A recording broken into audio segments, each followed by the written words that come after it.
अस्सलाम वालेकुम प्यारे बच्चों, कैसे हैं आप सब? उम्मीद है सब ठीक होंगे। आज मैं आपको एक कहानी सुनाऊंगी और कहानी का नाम है बत्तख और मुर्गियाँ। तो चलें शुरू करते हैं।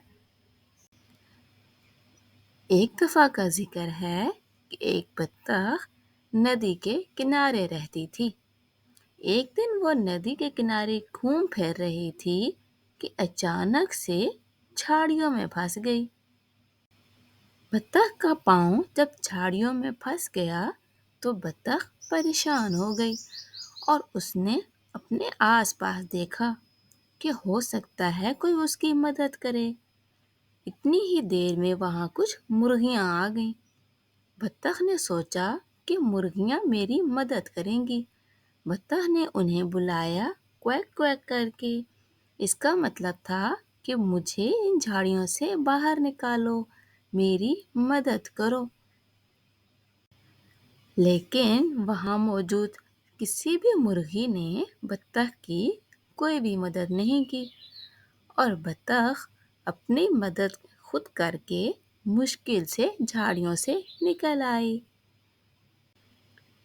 कुछ ही दिनों के बाद बत्तख और मुर्गियाँ वहाँ नदी के किनारे घूम फिर रही थीं, तो अचानक से बहुत तेज बारिश आ गई।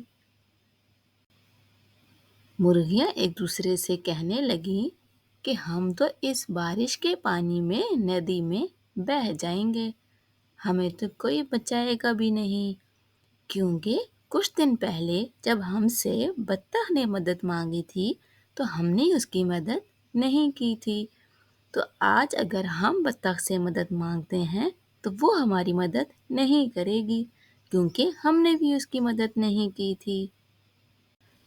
लेकिन बत्तख ने इन मुर्गियों की मदद की और इन्हें अपनी कमर पे बिठाया और एक दरख्त के पास छोड़ आई।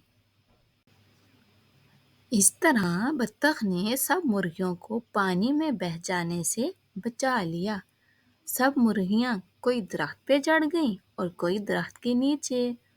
इस तरह सब मुर्गियों की जान बच गई और मुर्गियों ने बत्तख का शुक्रिया अदा किया और बत्तख की मदद ना करने पे उन्होंने बत्तख से माफ़ी भी मांगी। तो प्यारे बच्चों, इस कहानी से हमें ये सबक मिलता है कि हमें एक दूसरे के मुश्किल वक्त में काम आना चाहिए, हमें उनकी मदद करनी चाहिए। हो सकता है आज हम उनकी मदद करें तो कल वो हमारे किसी काम आ सकें। अगर आपको मेरी कहानी अच्छी लगी है तो मेरे चैनल को लाइक करें, सब्सक्राइब करें और शेयर करें। फिर मिलते हैं। अल्लाह हाफिज़।